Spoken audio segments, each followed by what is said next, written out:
नमस्कार। छत्तीसगढ़ की तमाम बड़ी खबरें देख रहा मेरे साथ मैं हूं शंकर दत्त पंत। खबरों की शुरुआत करते हैं। छत्तीसगढ़ के मुख्यमंत्री विष्णुदेव साय 3 दिवसीय दिल्ली दौरे पर हैं। इस बीच सीएम साय ने प्रधानमंत्री नरेंद्र मोदी से मुलाकात की। मुख्यमंत्री ने पीएम मोदी को 1 नवंबर को रायपुर में होने वाले अमृत रजत महोत्सव में बतौर मुख्य अतिथि शामिल होने का निमंत्रण दिया।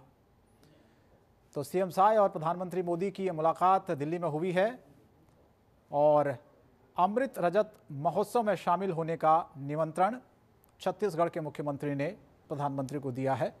तो ये एक अच्छी मुलाकात रही दोनों के बीच में, क्योंकि दिल्ली दौरे पर हैं सीएम साय, जहां पर वो प्रधानमंत्री मोदी से मिलने के लिए पहुंचे।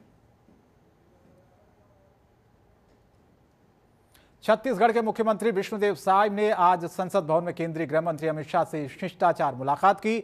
इस दौरान सीएम साय ने राज्य के विकास और विस्तार को लेकर चर्चा की। सीएम साय ने अपने एक्स हैंडल पर गृह मंत्री शाह से मुलाकात की जानकारी भी शेयर की। तो सोशल मीडिया एक्स पर उन्होंने इस मुलाकात के बारे में जानकारी साझा की कि किन मुद्दों को लेकर दरअसल उनकी बातचीत गृह मंत्री से हुई।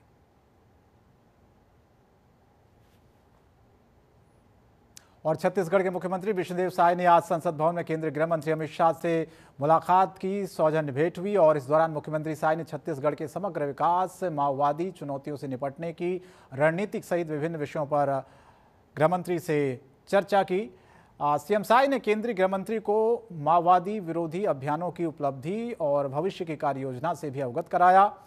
सीएम साय ने बताया कि छत्तीसगढ़ में माओवादी गतिविधियों के खिलाफ चलाए जा रहे अभियानों में पिछले 1.5 वर्षों में उल्लेखनीय सफलता मिली है।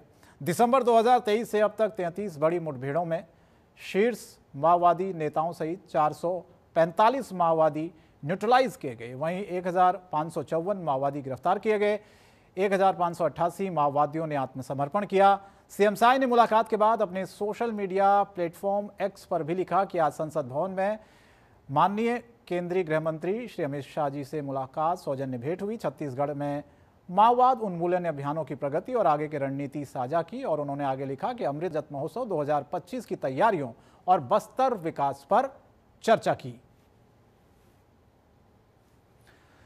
तजीन नाज हमारी संवाददाता ज्यादा जानकारी के लिए इसी खबर पर हमारे साथ जुड़ी है। तजीन, आप दिल्ली दौरे पर हैं, सीएम साय प्रधानमंत्री से मुलाकात की, गृह मंत्री से मुलाकात की, क्या कुछ जानकारी इस दौरे को लेकर?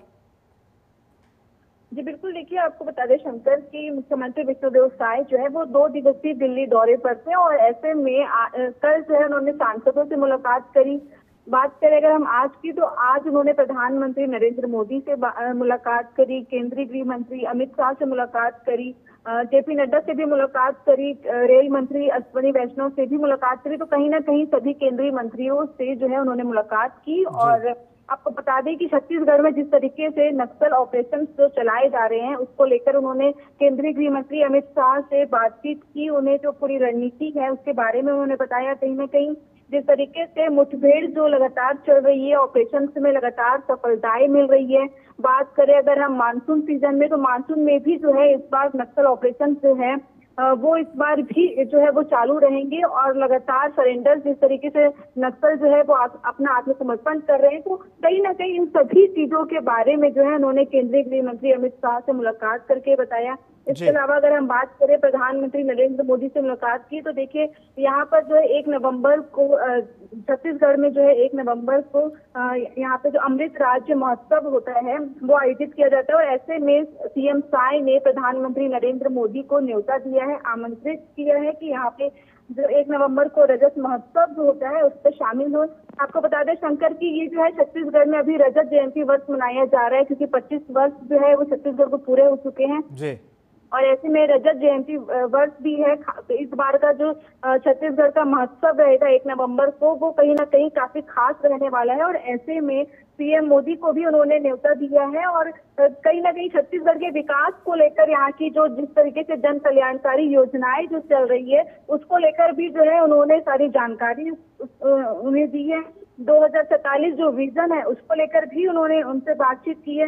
रेल मंत्री की अगर हम बात करें तो रेल मंत्री से जो है उन्होंने बातचीत की है। छत्तीसगढ़ में ट्रेनों को लेकर जो विस्तार हो रहा है उसको लेकर भी चर्चाएं की है। तो काफी उनका जो ये छत्तीसगढ़ दिल्ली का जो दौरा है वो काफी अहम माना जा रहा है। जिस तरीके से उन्होंने सभी से मुलाकात करके छत्तीसगढ़ के विकास को लेकर चर्चाएं की है, रणनीति बनाने की रणनीति को लेकर जो है चर्चा की है।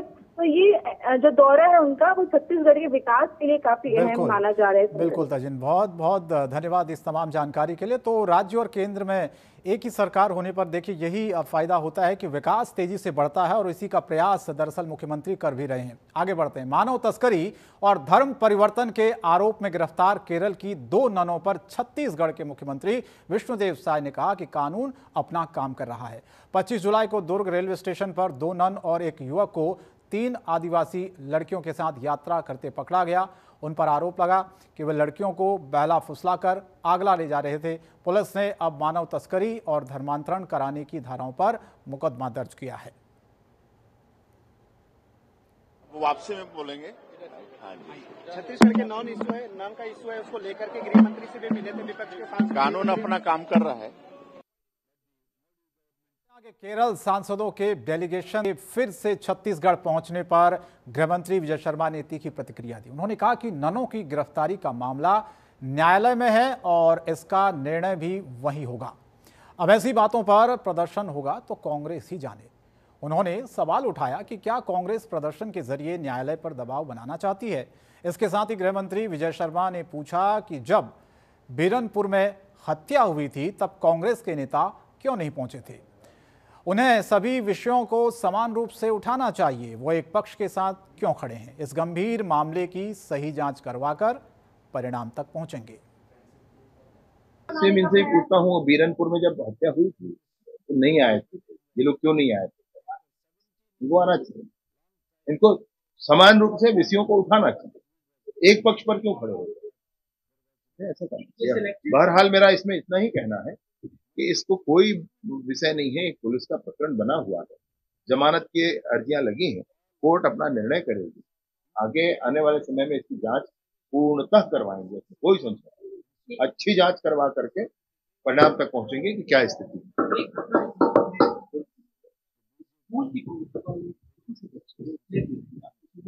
कहीं काफी खास रहने वाला है और ऐसे में पीएम मोदी को भी उन्होंने न्योता दिया है और कहीं ना कहीं छत्तीसगढ़ के विकास को लेकर यहाँ की जो जिस तरीके से जन कल्याणकारी योजनाएं जो चल रही है उसको लेकर भी जो है उन्होंने सारी जानकारी उन्हें दी है। 2047 जो विजन है उसको लेकर भी उन्होंने उनसे बातचीत की है। रेल मंत्री की अगर हम बात करें तो रेल मंत्री से जो है उन्होंने बातचीत की है। छत्तीसगढ़ में ट्रेनों को लेकर जो विस्तार हो रहा है उसको लेकर भी चर्चाएं की है। तो काफी उनका जो ये छत्तीसगढ़ दिल्ली का जो दौरा है वो काफी अहम माना जा रहा है। जिस तरीके से उन्होंने सभी से मुलाकात करके छत्तीसगढ़ के विकास को लेकर चर्चाएं की है, रणनीति बनाने की रणनीति को लेकर जो है चर्चा की है। तो ये जो दौरा है उनका वो छत्तीसगढ़ के विकास के लिए काफी अहम माना जा रहा है। बिल्कुल तजिन, बहुत बहुत धन्यवाद इस तमाम जानकारी के लिए। तो राज्य और केंद्र में एक ही सरकार होने पर देखिए यही फायदा होता है कि विकास तेजी से बढ़ता है और इसी का प्रयास दरअसल मुख्यमंत्री कर भी रहे हैं। आगे बढ़ते हैं। मानव तस्करी और धर्म परिवर्तन के आरोप में गिरफ्तार केरल की 2 ननों पर छत्तीसगढ़ के मुख्यमंत्री विष्णुदेव साय ने कहा कि कानून अपना काम कर रहा है। 25 जुलाई को दुर्ग रेलवे स्टेशन पर 2 नन और एक युवक को 3 आदिवासी लड़कियों के साथ यात्रा करते पकड़ा गया। उन पर आरोप लगा कि वे लड़कियों को बहला फुसलाकर आगरा ले जा रहे थे। पुलिस ने अब मानव तस्करी और धर्मांतरण कराने की धाराओं पर मुकदमा दर्ज किया है। वो वापसी में बोलेंगे। छत्तीसगढ़ के नाम का इशू है, उसको लेकर के गृह मंत्री से भी मिले थे विपक्ष के साथ। कानून अपना काम कर रहा है। केरल सांसदों के डेलीगेशन के फिर से छत्तीसगढ़ पहुंचने पर गृहमंत्री विजय शर्मा ने तीखी प्रतिक्रिया दी। उन्होंने कहा कि ननों की गिरफ्तारी का मामला न्यायालय में है और इसका निर्णय भी वही होगा। अब ऐसी बातों पर प्रदर्शन होगा तो कांग्रेस ही जाने। उन्होंने सवाल उठाया कि क्या कांग्रेस प्रदर्शन के जरिए न्यायालय पर दबाव बनाना चाहती है। इसके साथ ही गृहमंत्री विजय शर्मा ने पूछा कि जब बीरनपुर में हत्या हुई थी तब कांग्रेस के नेता क्यों नहीं पहुंचे थे? उन्हें सभी विषयों को समान रूप से उठाना चाहिए। वो एक पक्ष के साथ क्यों खड़े हैं? इस गंभीर मामले की सही जांच करवाकर परिणाम तक पहुंचेंगे। इनसे पूछता हूँ, बीरनपुर में जब हत्या हुई थी तो नहीं आए थे, ये लोग क्यों नहीं आए थे? इनको आना चाहिए। इनको समान रूप से विषयों को उठाना चाहिए। एक पक्ष पर क्यों खड़े हो? ऐसा करना। बहरहाल मेरा इसमें इतना ही कहना है कि इसको कोई विषय नहीं है, एक पुलिस का प्रकरण बना हुआ है, जमानत की अर्जियां लगी हैं, कोर्ट अपना निर्णय करेगी। आगे आने वाले समय में इसकी जांच पूर्णतः करवाएंगे, कोई संशय नहीं। अच्छी जांच करवा करके परिणाम तक पहुंचेंगे कि क्या स्थिति है।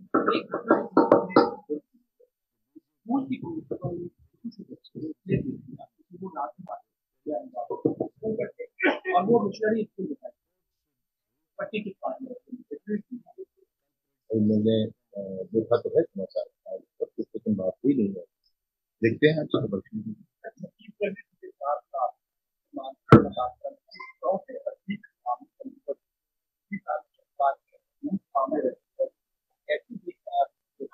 पहले इनको मामला ही नहीं समझा जाता पिछली सरकार, अब इसको गंभीरता से लिया जाता है और गंभीरता से लेकर के हम इस पर FIR भी लॉक करते हैं। FIR लॉक करने के साथ साथ 1968 का जो धर्म स्वतंत्र अधिनियम है उसके अंतर्गत कार्रवाइयां होती। ये कार्यवाहियां, ये प्रावधान पर्याप्त नहीं होने के कारण नए विषयों को सोचा समझा गया है। इसकी लगभग 52 बैठकों करके और एक नए प्रावधान की तरफ हम आगे बढ़े हैं। आने वाले समय में सोचता हूं कि छत्तीसगढ़ में नया धर्म स्वतंत्र अधिनियम का कानून शीघ्र लागू होगा और तब पुलिस के हाथ में भी कार्यवाही करने के लिए पर्याप्त आधार।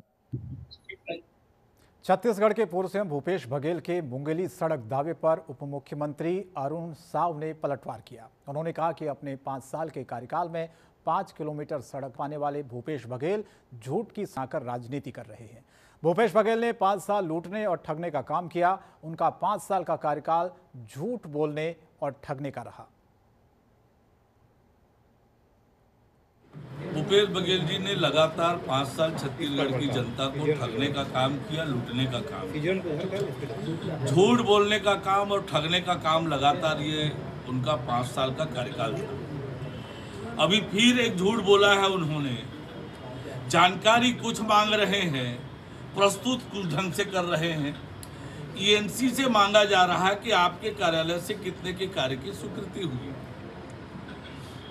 अब ENC क्या जानकारी देंगे? उनके कार्यालय में, उनके अधिकार क्षेत्र में जो स्वीकृति का पावर है। नॉन बजटेड काम में 50 लाख तक के काम स्वीकृत करने का अधिकार प्रमुख अभियंता को है।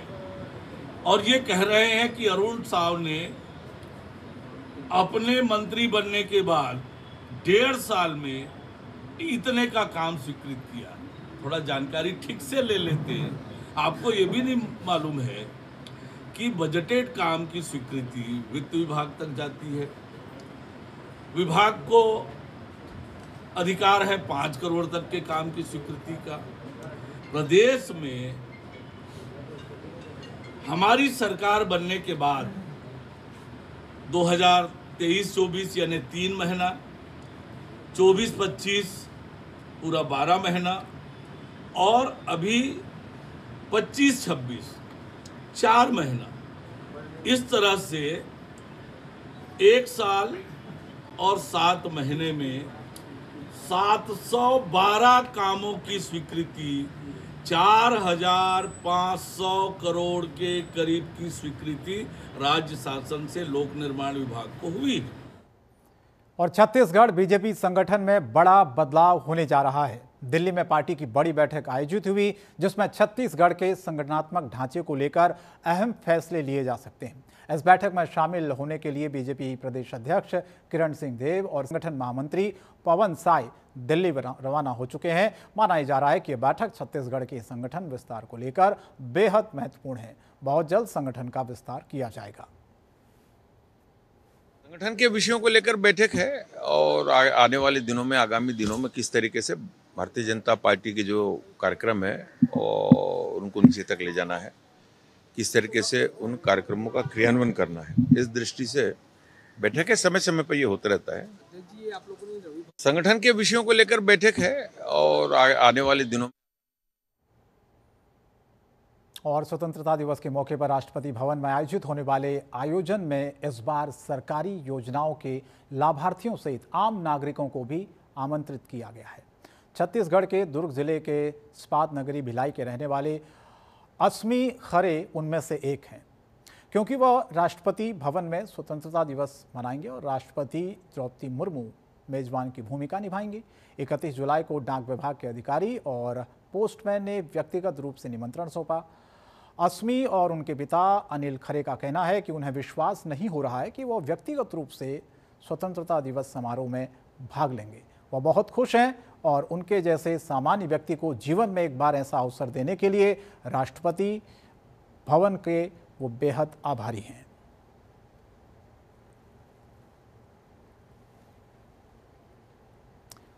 तो राष्ट्रपति भवन में समारोह होगा जिसमें शामिल रहेंगे, क्योंकि जो निमंत्रण अब मिला है जिसको लेकर उन्होंने कहा कि बहुत गर्व की बात है, धन्यवाद करते हैं राष्ट्रपति भवन का।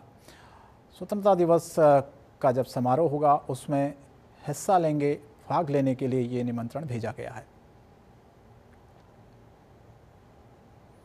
और छत्तीसगढ़ में 2 कैथोलिक ननों की गिरफ्तारी ने राजनीतिक तूफान खड़ा कर दिया है। यह न सिर्फ छत्तीसगढ़ में बल्कि केरल और दिल्ली में भी एक बड़ा राजनीतिक मुद्दा बन गया है। मंगलवार को केरल के एलडीएफ और यूडीएफ के सांसदों ने इसके विरोध में संसद के बाहर प्रदर्शन किया। छत्तीसगढ़ में भी कांग्रेस नेता और पूर्व मुख्यमंत्री भूपेश बघेल भी ननों के समर्थन में सामने आए। बीजेपी की केरल यूनिट ने इसे भूल बताया। सीपीएम नेता वृंदा करात ने नन की गिरफ्तारी को असंवैधानिक बताया। ईसाई संगठनों ने अलग ही मोर्चा खोल रखा है। 25 जुलाई को जीआरपी पुलिस ने दुर्ग रेलवे स्टेशन से मानव तस्करी और धर्मांतरण के आरोप में तीनों को गिरफ्तार किया था। इसके बाद ये मामला केवल कानूनी दायरे तक सीमित नहीं रहा, बल्कि इस मामले ने राजनीतिक रंग ले लिया। केरल से लेकर दिल्ली तक इस मुद्दे पर लगातार बयानबाजी जारी है। कांग्रेस, सीपीएम और बीजेपी के वरिष्ठ नेता दुर्ग सेंट्रल जेल पहुंचे और दोनों ननों से मुलाकात की। वहीं कांग्रेस सांसद हीबी ईडन ने ननों से मुलाकात के बाद मीडिया से कहा कि यह फर्जी और बनावटी केस है।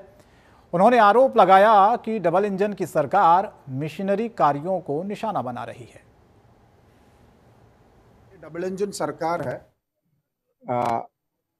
केंद्र सरकार और राज्य सरकार दोनों बीजेपी का सरकार है। डबल इंजन सरकार हमारे प्रदेश के, हमारे केरल के 2 नन्स जो मेडिकल टर्म्स पे और एजुकेशन पे बहुत काम कर रहा है, बहुत मिशनरी का काम कर रहा है। ट्राइबल नक्सल एरिया में बहुत लोगों को नौकरी दे रहा है, उनका बहुत ही देखभाल कर रहा है और उसके खिलाफ जबरदस्ती केस लगाया है। आप जो बयान आया है एक लड़की का, उसमें साफ साफ बता दिया है हमें दबाव दिया गया था, मारपीट किया गया था। जो नन्स है वो अंदर है और जो गुंडागर्दी कर रहे हैं वो बाहर है। तो हमारा ये भी मांग है जिन्होंने फिजिकली असॉल्ट किया है, मैन हैंडल किया, उसके भी खिलाफ पुलिस को केस दर्ज करना है। और आगे बढ़ते हैं, कुछ और खबरों का रुख कर लेते हैं। खबर रायगढ़ से है। रायगढ़ जिले में ग्राम पंचायत सचिव जयपाल सिदार की गुमशुदगी के मामले ने अब हत्याकांड का रूप ले लिया है। पुलिस ने इस सनसनीखेज मामले का खुलासा करते हुए इसे एक सुनियोजित हत्या बताया है। 3 आरोपियों को गिरफ्तार किया गया है, जबकि मुख्य साजिशकर्ता पहले से ही एक अन्य हत्या के मामले में जेल में बंद है। जयपाल सिदार, जो ग्राम पंचायत पाकर गांव में सचिव थे, 7 जुलाई को अपने बच्चों को स्कूल छोड़ने के बाद लापता हो गए थे। परिजनों ने 8 जुलाई को लेलुंगा थाने में गुमशुदगी की रिपोर्ट दर्ज कराई थी। मामले को गंभीरता से लेते हुए पुलिस अधीक्षक दिव्यांग पटेल ने निर्देशन में विशेष गठित की। कठिन मामला था, कोई सुराग नहीं मिल रहा था। अंत में 15-20 दिन बाद उनकी गाड़ी बरामद हुई। गाड़ी बरामद होने के बाद लिंक से लिंक जुड़ती गई और सारे उनके आसपास जो भी काम करने वाले थे, रहने वाले थे, सबसे पूछताछ की तो एक उसमें आरोपी सामने आया, शुभम गुप्ता उर्फ युगल किशोर गुप्ता, जो कि पाकर गांव का ही रहने वाला है और उनके अंडर में आवास मित्र के रूप में काम कर रहा था। उसको उसके एक दोस्त शिव साहू के द्वारा हत्या करने के लिए प्रेरित किया गया था, जिसके आधार पे जो शुभम गुप्ता है उसके द्वारा जयपाल जी को बुलाया गया। शुभम गुप्ता अपने दो दोस्तों के साथ उनकी गाड़ी में बैठा और उनको बोला कि मुझे एक काम है, साथ में जाना है, क्योंकि दोनों साथ में काम कर रहे थे तो बातों में। और खबर जगदलपुर से, जहां पर स्वच्छता को लेकर नगर निगम पूरी तरह से सख्त हो गया है। स्वच्छता जागरूकता अभियान के तहत महापौर संजय पांडे के नेतृत्व में नगर निगम की टीम ने निरीक्षण किया। निरीक्षण के दौरान देखा गया कि एक टी स्टॉल संचालक द्वारा दुकान के आसपास गंदगी फैलाई जा रही थी।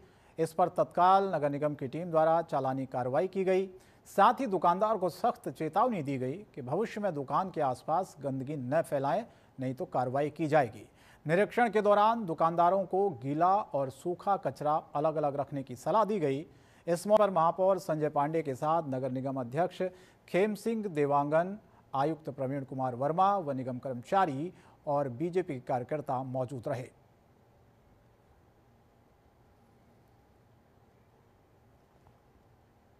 और बस्तर में नक्सल विरोधी अभियान तेज होने के साथ ही माओवादी अब बौखलाहट में निर्दोष ग्रामीणों को अपना निशाना बना रहे हैं। साल 2025 की शुरुआत से अब तक नक्सल हिंसा में 30 ग्रामीणों की हत्या हो चुकी है। इनमें कई महिलाएं और बच्चे भी शामिल हैं।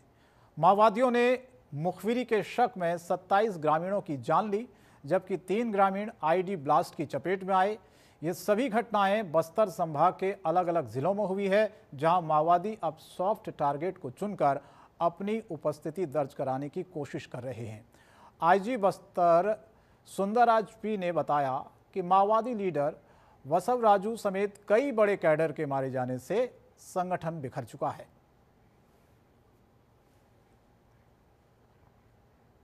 और आगे बढ़ते हैं, कुछ और खबरें आपको दिखाते हैं। कबीरधाम जिला प्रशासन द्वारा प्रदेश पहली बार 24 राजस्व निरीक्षक सर्किलों में विशेष राजस्व समाधान शिविरों की अभिनव शुरुआत की गई। कलेक्टर के निर्देशन में 23 जुलाई से 29 अगस्त तक ये शिविर आयोजित किए जा रहे हैं, जिनका उद्देश्य वनांचल और दूरस्थ ग्रामीण क्षेत्रों में पारदर्शी, त्वरित और सुलभ राजस्व सेवा उपलब्ध कराना है। शिविर में कुल 84 आवेदन प्राप्त हुए, जिनमें से 82 का फौरन निराकरण मौके पर ही कर दिया गया। मुख्यमंत्री विष्णुदेव साय और उप मुख्यमंत्री विजय शर्मा की मंशा को साकार करते हुए कलेक्टर इसे मूर्त रूप दे रहे हैं।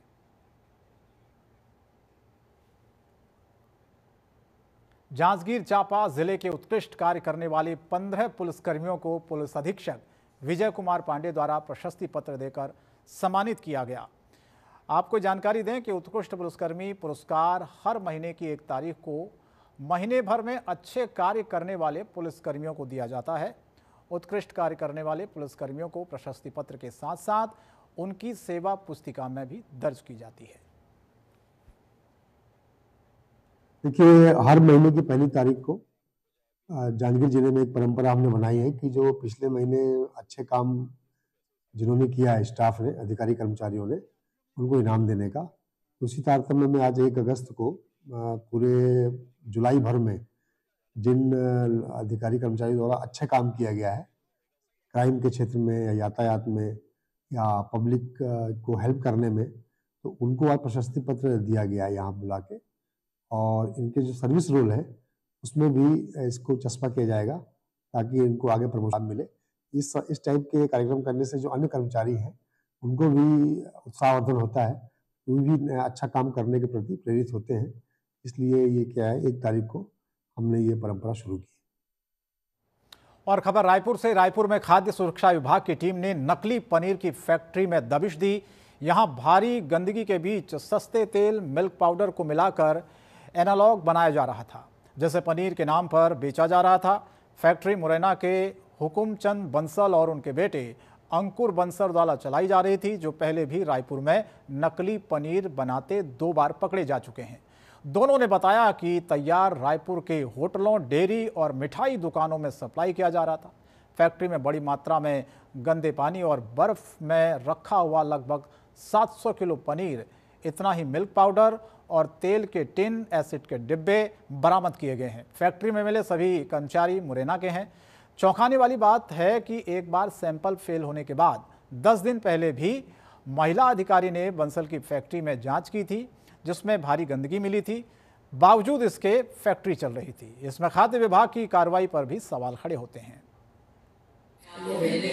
तो ये क्या जांच में कुछ पता चला कि कैसे?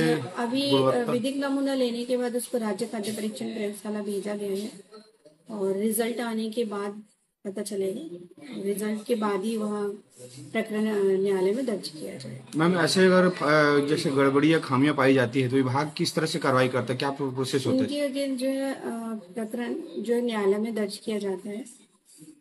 जो भी उनका रिजल्ट आएगा उसी के ऊपर डिपेंड करेगा कि उनका प्रकरण किस आधार पे लगेगा। ये दोनों जो पिता बाप बेटे जो थे उससे पहले भी कार्रवाई हुई है क्या? हाँ, उनके अगेंस्ट न्यायालय में और भी प्रकरण दर्ज हो चुके हैं। अभी लगातार ये दूसरी तीसरी बार कार्रवाई है उनके अगेंस्ट। कितने मात्रा में बरामद हुए? अभी जो कार्रवाई कल हाल फिलहाल में जो हुआ है उसमें कुछ जब्ती बनाया क्या?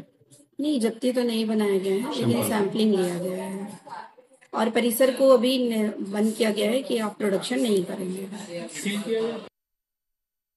और बढ़ते आगे खबर रायपुर से। पंडित रविशंकर शुक्ल विश्वविद्यालय के कर्मचारी पर कई बेरोजगारों को सरकारी नौकरी लगाने के नाम पर ठगी का आरोप लगा है। लैब असिस्टेंट और कंप्यूटर प्रोग्रामर के पद पर नौकरी दिलाने के नाम पर लाखों रुपए ठगने का बड़ा आरोप लगा है। पीड़ितों की शिकायत पर सरस्वती नगर थाने में आरोपी के खिलाफ ठगी का मामला दर्ज कर लिया गया है। दरअसल हाउसिंग बोर्ड कॉलोनी सेजबहार के रहने वाले सुरेश कुमार साहू की रवि में पदस्थ छोटे लाल यादव से मुलाकात हुई। आरोप है कि छोटे लाल ने उन्हें विश्वविद्यालय में नौकरी लगवाने का झांसा दिया। आरोप यह भी है कि सुरेश और 4 अन्य युवकों ने नौकरी लगाने के एवज में कुल 17,66,000 रुपये आरोपी छोटे लाल को दिए, लेकिन किसी की नौकरी नहीं लगाई। जब पीड़ितों ने अपने पैसों की मांग की तो उनके पैसे देने से भी इनकार कर दिया गया। परेशान पीड़ितों ने सरस्वती नगर थाने में मामले की शिकायत दर्ज की। पुलिस ने आरोपी छोटे लाल के खिलाफ धोखाधड़ी का मामला दर्ज कर लिया है और उसकी तलाश जारी है। जी, सरस्वती नगर थाना क्षेत्र में रविशंकर शुक्ल यूनिवर्सिटी में नौकरी दिलाने के नाम पर प्रार्थी से 17 लाख जितनी रकम लगभग ली गई थी और प्रार्थी की रिपोर्ट के आधार पर हम लोगों ने FIR कायम किया है और अभी इसमें जांच जारी है। ठीक है। 3 लाख रुपए उसको इसमें एक NGO या फिर कंपनी के नाम पर री इंडिया स्किल वेलफेयर के नाम पर एक कंपनी खोला गया था, जो उस कंपनी को खोल करके टीचर्स के प्लेसमेंट की उनके द्वारा वादा किया जाता था और उसके तहत में विज्ञापन निकाल करके लगभग 2-2.5 लोगों को अपने आवेदन कराया गया। उसमें लगभग 3 लाख से लेकर 5 लाख रुपए तक लोगों से एज ए सिक्योरिटी डिपॉजिट कराया जाता था और ये बोला जाता था कि जब भी आपको नौकरी छोड़ना होगा तो ये सिक्योरिटी डिपॉजिट आपको वापस कर दी जाएगी। इस आधार पर उनको अलग अलग स्कूलों में पढ़ाए जाने के लिए नियुक्ति पत्र। रायपुर पुलिस के द्वारा आज ऑनलाइन शॉपिंग प्लेटफॉर्म्स जिसमें मुख्यतः फ्लिपकार्ट, अमेजन, DTDC इत्यादि के जो अधिकारी हैं उनको इस मीटिंग में बुलाया गया था और मीटिंग में जो मुख्य बिंदु थे उसमें ऑनलाइन प्लेटफॉर्म के माध्यम से किसी भी तरीके के बटनदार चाकू या अन्य जो बैन सामग्री हैं इनका किसी प्रकार से विक्रय इन प्लेटफॉर्म के माध्यम से न हो, इस विषय को लेकर। और छत्तीसगढ़ की खबरों में फिलहाल आज के लिए इतना ही।